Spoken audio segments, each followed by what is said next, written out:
briefly, when Oregon became a state, well, prior to Oregon becoming a state, when the laws around homestead laws that that white settlers were able to take advantage of at the time. If you were a white male settler, you could get land for showing up at the right time, and that's what Clinton Kelly did.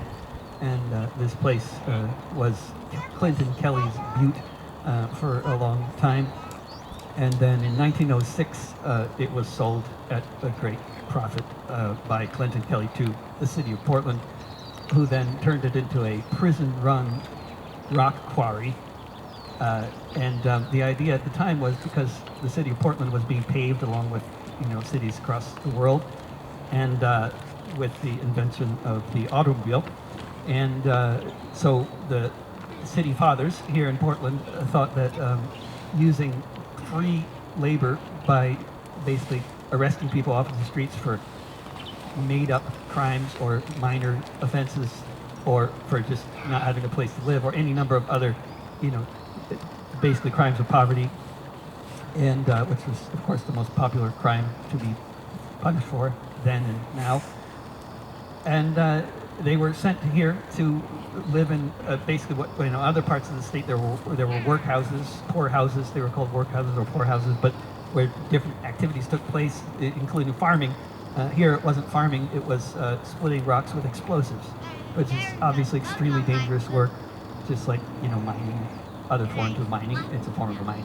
And so a lot of people died here as imprisoned workers. I don't know the numbers. I'm not sure I've looked around, not as extensively as I would like to. I'm not sure how many people died working here. I'll find some historians to talk to about that eventually, or actually go into that, because I've been talking with people who like to do this kind of research, but a lot of the information is actually not digitized. So there's local places I need to go to look at this stuff up. But a lot of people died here splitting rocks, it's fair to say. And the city was paved, with prison labor, and that's also the legacy of this place.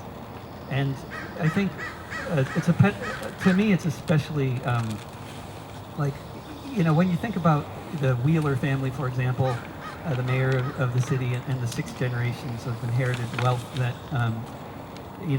a lot of families in Portland are, that's not unique to the Wheeler family. It's just there's this aspect. We know who these people were. They have names, they have histories, they have identities.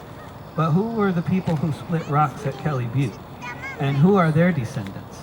And what tents are they living in? That's what I really want to know. And the kind of inequality that exists in this country and in the city, the housing crisis, it just doesn't need any explanation to any of you, because even just anybody who lives here, you can see it's an untenable situation. The housing is way too expensive for so many people to afford, and therefore so many people don't afford it, and that's only one of the problems with the lack of housing for so many people.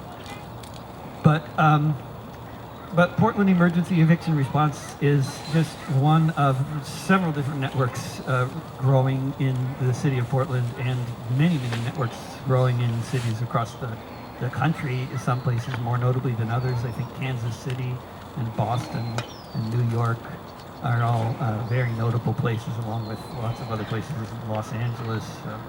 Lots going on in the San Francisco area. I mean, all the expensive places, but not even only the most expensive cities. I mean, Kansas City has some of the most active tenant rights and activism in the country, as far as I know. But I think, if we, by applying the kinds of tactics that were applied in the 1930s, basically, or the kinds of tactics that were applied in lots of other situations in the 1980s in New York City, Tompkins Square Park. But the basic evictions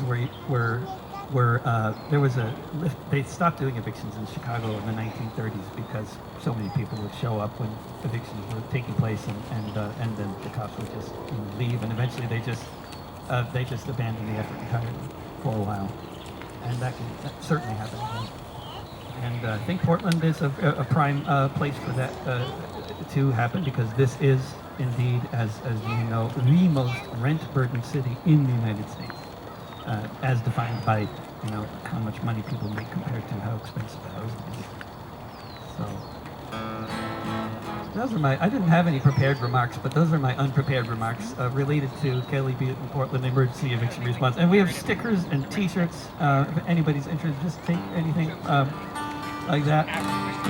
And otherwise, I'm just going to sing songs on the general subjects of at hand here, and then if anybody else feels like doing something with a microphone afterwards, you are very welcome to do so. The battery lasts a long time.